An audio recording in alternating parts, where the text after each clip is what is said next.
पुराने वक्तों की बात है जब एक दूर दराज गांव में जहां ना बिजली थी ना सड़कें ना सिर्फ अंधेरा बल्कि जंगलात और खामोश रातें, वहां पर एक पुरानी चक्की खंडर बन चुकी थी।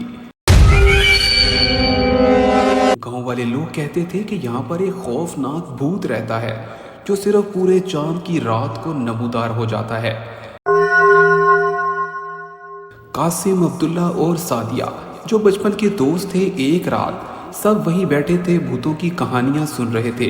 कासिम ने हंसते हुए कहा, अगर हिम्मत है तो चलो कल रात उस चक्की के पास चलते हैं, देखते हैं कौन सा भूत आता है।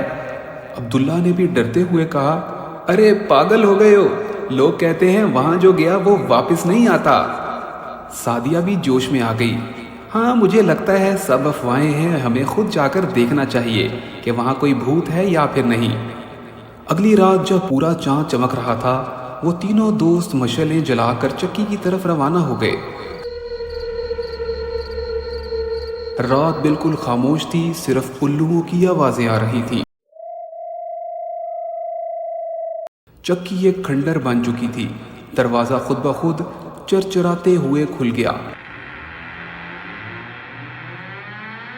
अंदर टूटी हुई चक्की, बोसीदा लकड़ियां और एक पुराना आईना पड़ा था।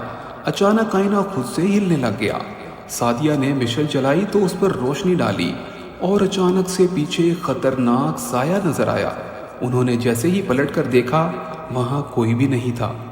कासिम ने जैसे ही चक्की के पहिए को घुमाना शुरू किया, एक जोरदार चीख गूंजी। कमरे की दीवारें खून से तर होने लगीं। चक्की के अंदर से एक औरत की लाश निकल आई थी, जिसका मुंह कटा हुआ था, आंखें सफेद और बाल बिखरे हुए थे। भूत ने चीख मारकर कहा, मेरे कत्ल का बदला लो, मैं हर पूरे चांद को जागती हूँ, तुम लोग जो भी हो कभी भी वापस नहीं जा सकोगे।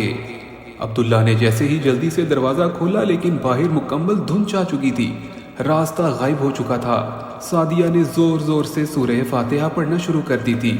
अचानक भूत की चीख तेज हो गई, चीखों की आवाज़ें आई, दीवारों पर आग लगने लगी।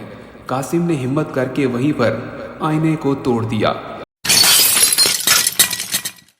जैसे ही आईना टूटा, भूत की चीख गूंजी और वो धुएं में तब्दील होकर गायब हो गई। इसके बाद क्या हुआ, धुंध छुटने लगी, दरवाज़ा खुल गया, तीनों भागते हुए वापस गांव जा पहुंचे।